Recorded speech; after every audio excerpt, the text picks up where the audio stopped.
Assalamualaikum warahmatullahi wabarakatuh. Wadia balad dongeng Ki Agus Jago di mana wae ayana.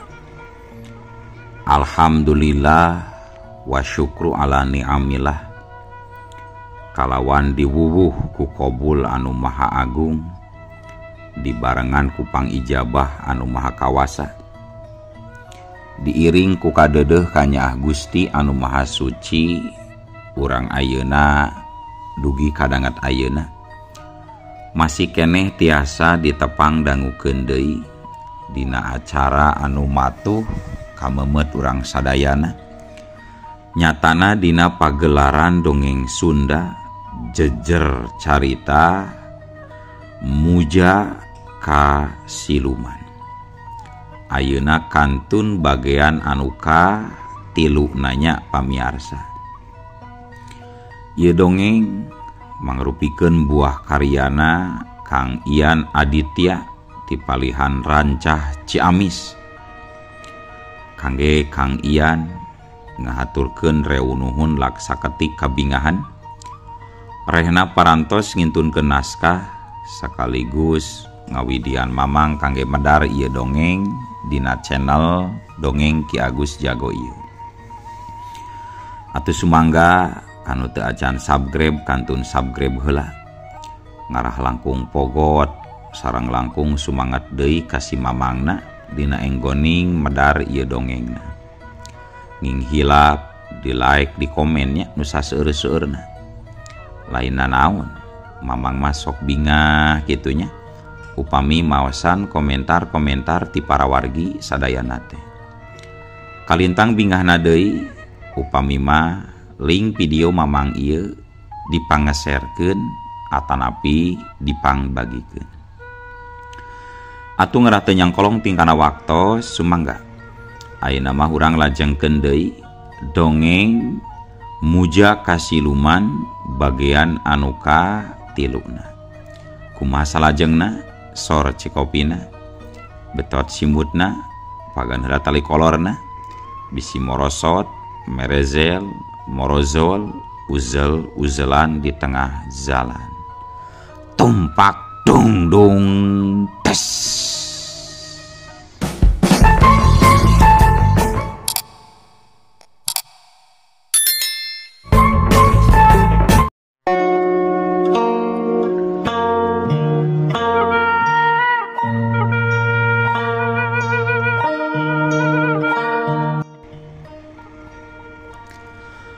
Para mitra sadayana,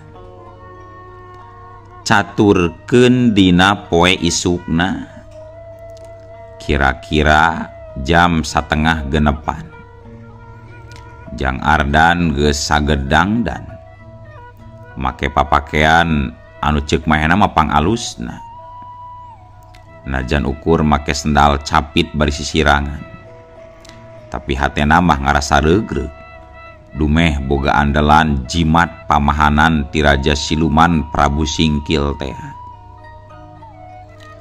Sanggeus amitan heula ka indung bapakna, Jang Ardan terus indit numpak motor bututna bari teu poho mawa hayam jago, hayam bikang jeung hayam anu sasapihan.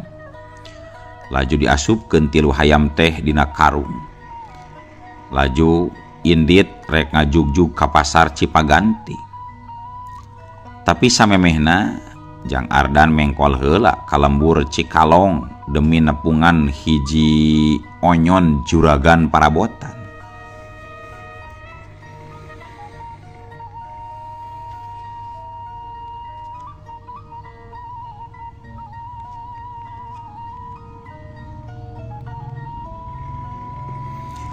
Sora ngabrak-bekna motor bebek Astrea 800 Jang Ardan. Harita ngarandeg hareupeun imah gedong sigrong anu pangalusna di lembur Cikalong. Teu salah deui eta imah teh imah juragan onyon. Najan rada era Jang Ardan ngawanikeun maneh mencet bel imah anu nangoh na pilar panto gerbang imah sang juragan. Ting nong, ting nong. Tegung si Lila, saurang pembantu datang nyamperkeun ka Jang Ardan bari nanya ti sajeroeun pager.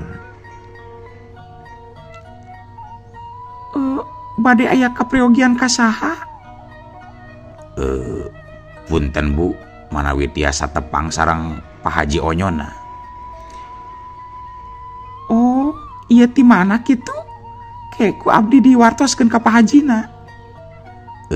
Abdi sareng Ardan ti Cipaganti Bu. Ke atunya tungguan sakedap.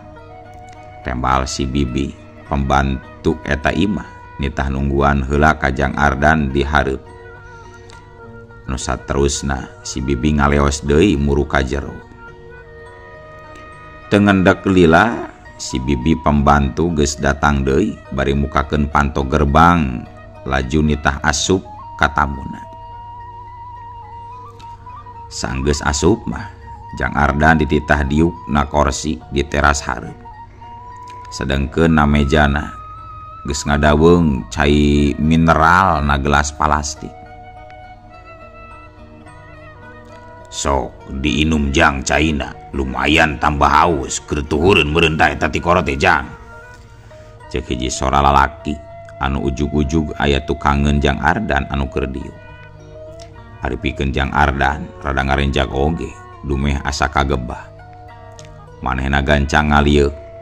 Si horeng tukangeunana geus nangtung saurang lalaki di samping sarung make kopiah haji.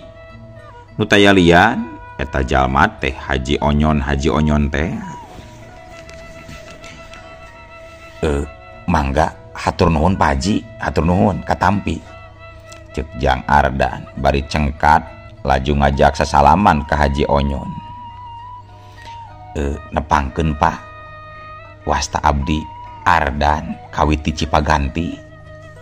Sambung Ardan bari unggek ngahormat ka pribumi. Oh, baru teh ujang teh urang Cipaganti. Ari sugan teh tamu jauh, sing horeng tamu deukeut. Aya perlu naon kitu Jang? Tanya Haji Onyon bari gek diuk na kursi hareupeun Jang Ardan. Sateu acana hapunten we. Bilih abdi tos ngawagel waktos napa. Mung ari maksad mah taya sanes. Abdi teh bade nyuhunkeun tulung manawi jeung manawi ieu mah. Pak Haji percanten. Abdi teh bade nambut heula dagangan memanawianan aya milik. Maksad bade icalan di pasar Cipaganti Pak. Oh gitu. Nyasok wae ari kira-kira kaharti mah. Jang, Bapak mah muarek berawit. Anu penting mah boga sifat jujur we. Tapi samemehna ujang kudu nyaula yeuh. Cara jeung sistemna. Dari biasana di dieu mah sistem roris. Ke ari balik dagang tinggal dihitung sabaraha hiji barang anu payuk tuluy dibagi harga. Tangke mun aya leuwihna jeung anu ngider. Contona mun ti dieu harga 5.000, ku ujang dijualna 7.000. Pan lumayan ujang boga 2.000 bawaeun ka imah. Kitu paling oge Jang sistemna teh.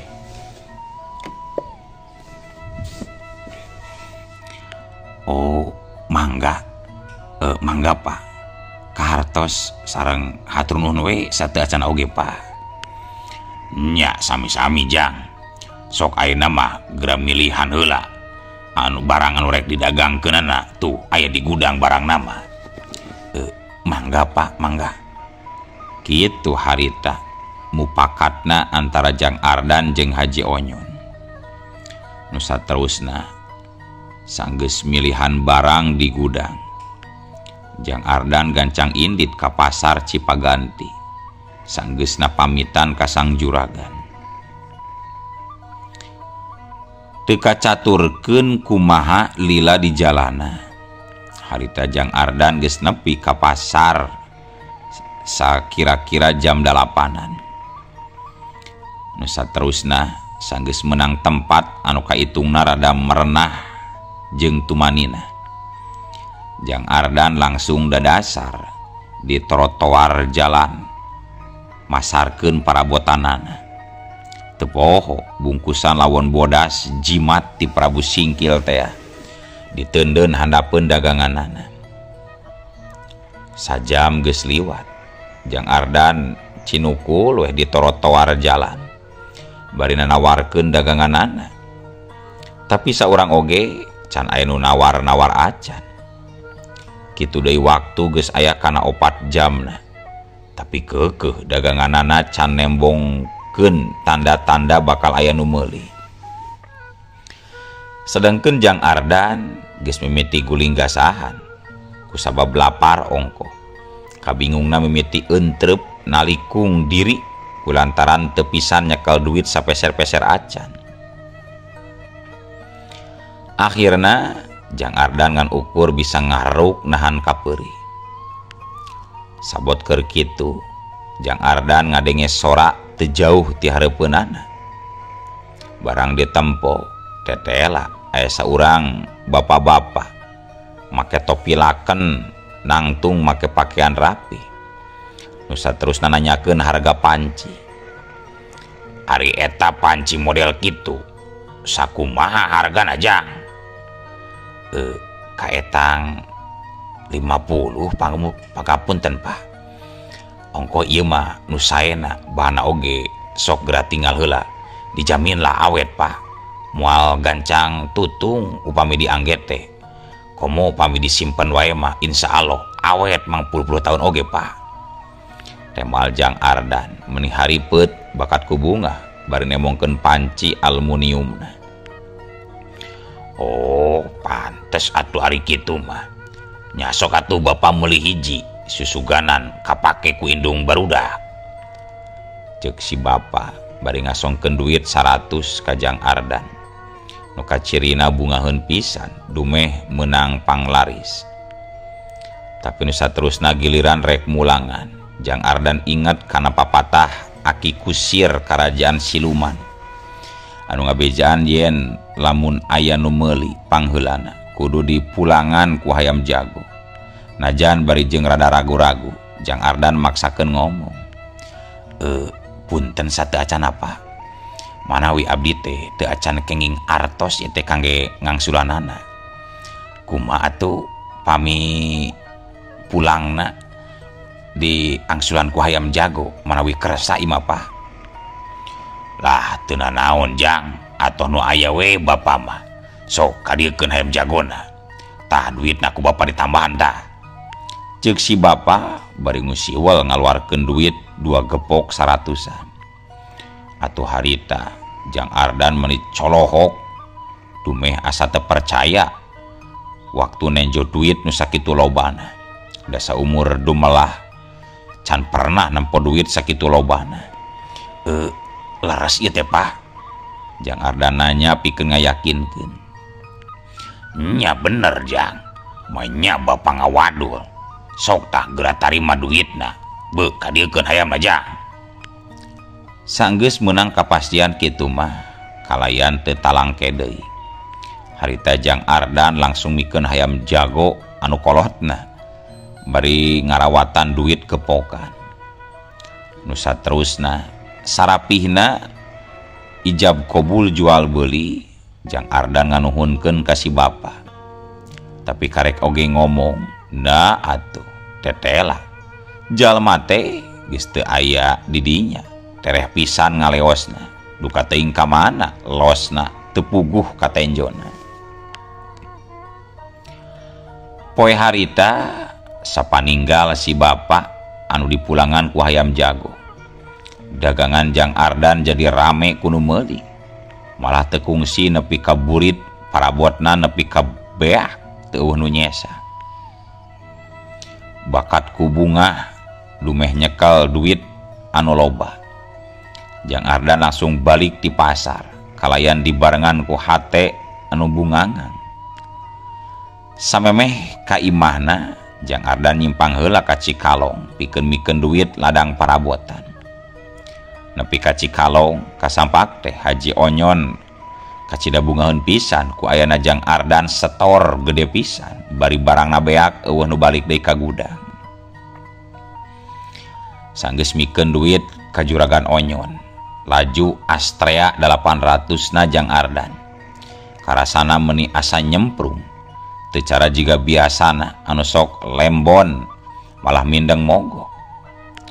Na pikiran Jang Ardan geus kabayang indung bapana pasti ngilu suka bunga dumeh dirina bisa mawa duit loba hasil jerih payah dagangna. Tapi nyatana bayangan Jang Ardan teu saendah kanyataan. Kusabab waktu dirina nepi ka imah kasampak teh di imah geus loba jalma ngagimbung. Jang Ardan jadi bingung jeung timbul tanda tanya, aya kajadian naon nu sabenerna di imahna. Jang Ardan gancang jerut turun tina motor bututna nu maksudna rek muru ka jero imah. Tapi lengkahna kapiheulaan ku Pak RW nu nyampeurkeun ka dirina. Ngabejaan yen bapana tadi kira-kira jam 3-an maot waktu balik macul ti sawah Juragan Ilham. Lir disamber gelap tengah poe ereng-erengan pikeun Jang Ardan ngadenge beja kitu. Hatena jadi sedih ngarakacak taya kendatna. Kalayan teu paduli pedah keur loba jalma, Jang Ardan langsung ngahambur ka tengah imah bari ngagorowo, "Bapak, bapak, bapak." Beusna cimata marangan beureumna taneuh pakuburan anu masih keneh baseuh ku cai milik nu anyar diceborkeun. Najan lengkah karasa berat tapi teu bisa majar kumaha. Da sabab takdir teu bisa dipungkir, kadar teu bisa disinglar, moal pernah bisa dipungkir ari takdir. Najan kasedih nangkep maturan tapi sahajal mana nu bakal daek marangan ilu ka jero kubur sok sanajan kakolot sorangan.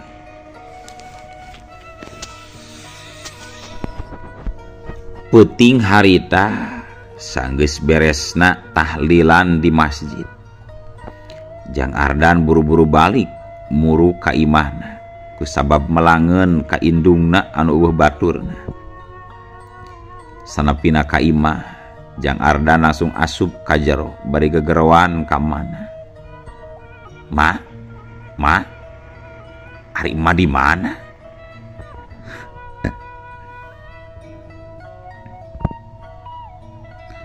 Mama di dapur keur naeur cai bisi maneh hayang ngopi Sujang.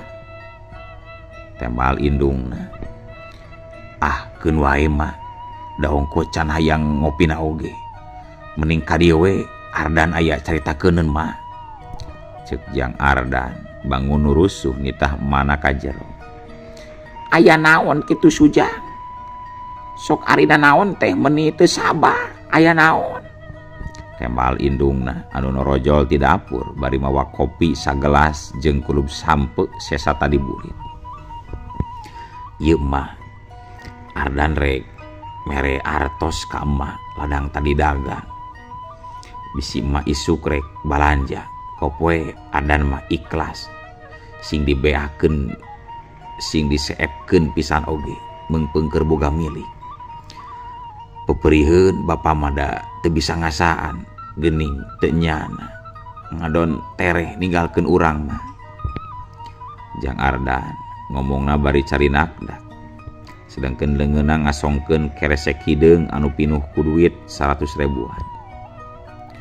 Sapada harita marumsih matana teu sirikna buncelik pedah nempo duit meuni mededed sakeresek. Bibirna semu ngeleper jiga nu soak bubuhan saumur kumalendang di alam dunya karek peuting harita bisa nempo duit nu sakitu lobana. Teu karasa marumsih ngegel bibirna pikeun ngayakinkeun bisi diri keur aya na pangimpian. Tapi da karasa nyeri, bener-bener nyata eta duit teh di hareupeunana. Ardan, nah bener ieu teh. Duit di mana? Lo baki kieu. Kade jang lain ari ladang maling mah ujang. Cek Marumsih ngomongna jadi teu parugu. Nah ari mah nya ladang maling mama kajen teu dahar uing mah daripada kudu maling. Kapan ieu teh ladang dagang tadi kabeneran dagangna laris kabeh mah beak teu nyesa saeutik-eutik acan. Jawab Jang Ardan ngayakinkeun ka indungna. Ya Allah, syukur Ardan, alhamdulillah. Tetela maneh kabiruyungan bisa dagang. Mamah meni bunga sujang. Keun isuk marek balanja meuli beas jeung pangabutuh nu sejena. Marumsih kacida gumbirana bari ngagabrug jeung usapan nu jadi anakna. Syukur ujang. Kumaha didoakeun pisan sing tambah milik gede rezeki. Sing leuwih tinu ieu emak ngarasa bagja. Dumeh maneh geus bisa usaha. Sambung Marumsih ka Jang Ardan anu sarua dareuda. Nyama sok we kumaha balanjakeun. Sakalian jang pangabutuh tahlil. Keun we da Ardan mah boga keneh jang sakalian isuk modal dagang mama. Pungkas Jang Ardan ka indungna. Hatena ngarasa reueus alatan bisa nyenangkeun hate nu jadi indungna. Para wargi sadayana muterna waktu teu karasa. Ujug-ujug geus jam 10 peuting harita teh. Sawatara eta di luar imah teu kadenge sora jangkrik-jangkrik acan. Kayaan estu sepi jempling. Rarehe dina sare anu dipependek ku impian sewang-sewangan. Harita Jang Ardan jeung Birumsih geus mimiti heuai meureuleuk bakat ku tundung. Nu saterusna duanana sarare ngagoler di tengah imah kalayan teu disimbut-simbut acan.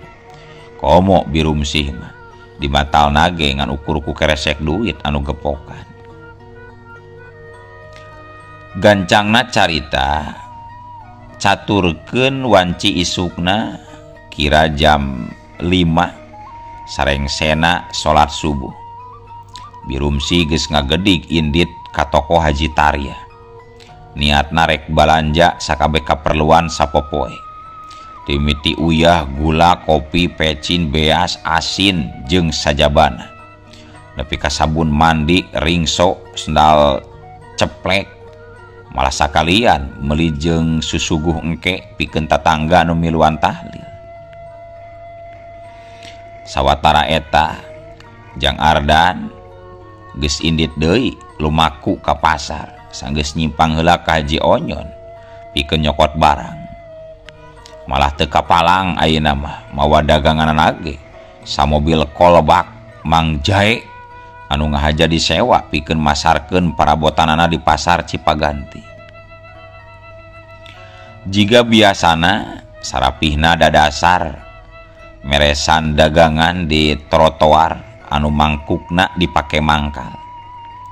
Jang Ardan teu weleh nyorocos nawarkeun parabotanana ka tiap jalema anu lalar liwat ka hareupeunna. Teu poho jimat warisan Prabu Singkil diteundeun handapeun terpal anu dipake amparan dagangan.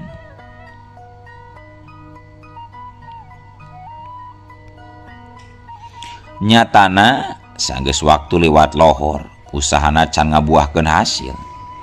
Tapi najan kitu ayeuna mah aya meningna kusabab Jang Ardan mesakan duit. Jadi dirina teu kalaparan lantaran bisa meuli sangu jeung ududeun. Kabeneran poe harita cuaca di pasar Cipaganti ngadadak rareueuk ku pihujaneun angkeub ku mega. Katampo pisan di luhur langit mega hideung pairing-iring mawa pihujaneun anu beuki ngagayot. Sapada harita paroman Jang Ardan jadi semu hariwang. Dumeh daganganana samobil can payu hiji acan. Sedangkeun gerimis geus mimitian turun. Rada bingung oge harita pikeun Jang Ardan. Malah saking ku hariwangna kabancuh na pikiranana timbul niat balik najan parabotna eueuh nu meuli. Tapi sabot keur dina kayan bingung kitu waktu leungeun Jang Ardan mimiti ngaberesan daganganana. Ti tukangeunana ujug-ujug aya nu nanya. "Rek ka mana Jang? Mani jiga rusuh kitu. Kapan beurang keneh ieu teh? Piraku geus rek balik Jang." Sakedapan mah Jang Ardan jadi ngarenjak. Manehna gancang ngalieu. Pas ngalieu na ari breh teh sing horeng tukangeunana geus nangtung saurang lalaki percis jeung nu meuli poe kamari. Jang Ardan gancang nembalan. Henteu Pak, peda we bilih kahujanan we ieu mah nungtut diberesan Pak. Oh sugan terek balik. Keke ari panci jiga nu kamari aya deui teu Jang. Bapak perlu ye hiji deui, tapi mun aya mah nu rada gede nah. Cik si bapak nanyakeun deui panci ka Jang Ardan. Kaleresan aya pisan Pak. Mangga ditinggal heula ieu barangna. Tapi da ari bahan mah sami we sareng nu kamari ngan ukur benten ukuran imah anu rada ageungna Pak. Walon Jang Ardan bari ngasongkeun pancina ka si bapak tadi. Duh, bener Jang. Alus ieu ge. Jeba gede di ieu mah. Cing-cing kira-kira sakumaha ieu atawa sabaraha hargana Jang? Tah nu ieu mah wios lah Pak. 60 Pak. Etang-etang panglaris. Kitu ceuk Jang Ardan nembalanana. Nu saterusna sanggeus hargana cocok mah si bapak ngusiwal ngasongkeun duit 100.000. Tapi ayeuna mah bari ngomong. Ulah teuing dipulangan ku duit Jang. Mun aya mah kajeun dipulangan ku hayam anakan oge Jang. Batur nu kamari karunya baturna si jago. Aya hayam bikang Jang. Oh, mangga atuh Pak, kaleresan aya keneh ieu. Ieu teh hayam rencang nu kamari Pak bikangna. Ceuk Jang Ardan meni asa mobok manggih gorowong. Mahena gentak buru-buru ngaluarkeun hayam tina jero karung. Alus Jang hayam teh najan geus kolot tapi bapak mah resep. Meujeuna mun dipencit ge imah jigana Jang, dipresto teh geuning Jang. Tuluy di make bodrek ngaratere naon? Ngaratere hipu dagingna. Ceuk si bapak bari mikeun karung goni nu tadi dipanggulna. Ari ieu naon Pak? Meuni masihan karung goni sagarupa geuning Pak? Tanya Jang Ardan bangun anu heran dumeh dibere karung goni anu meded ku eusina. Lah sok we engke bukanya ari geus nepi ka imah. Bapak rusuh ieu rek balik bisi hujanna di jalan. Kade eta bukan engke di imahnya. Sanggeus ngomong kitu mah si bapak teh langsung indit ngaleos kabeh kulon. Sedangkeun Jang Ardan harita jiga nu kasima, matana mencrong kosong, sungutna ngaradak ngonci. Mega hideung di luhur langit Cipaganti dadak sakala ngagebret nyecikeun cai hujan. Di barung ku dordarna gelap anu patembalan, disusul ku pating kolenyaina kilat pating torelan. Jang Ardan nu tadi keur kasima kiwari jadi ngagebeg kagerwahkeun ku ngecegerna gelap. Maehna gancang naikeun karung ka jero mobil anu aya di sisieun supir. Sedangkeun parabotna nu can diberesan ditutupan ku terpal. Ngendek sawatara waktu kadenge ku Jang Ardan sadasora mangkasid gegeroan ti sisieun panto mobil belah hareup nu dipake nyuhan ku manehna.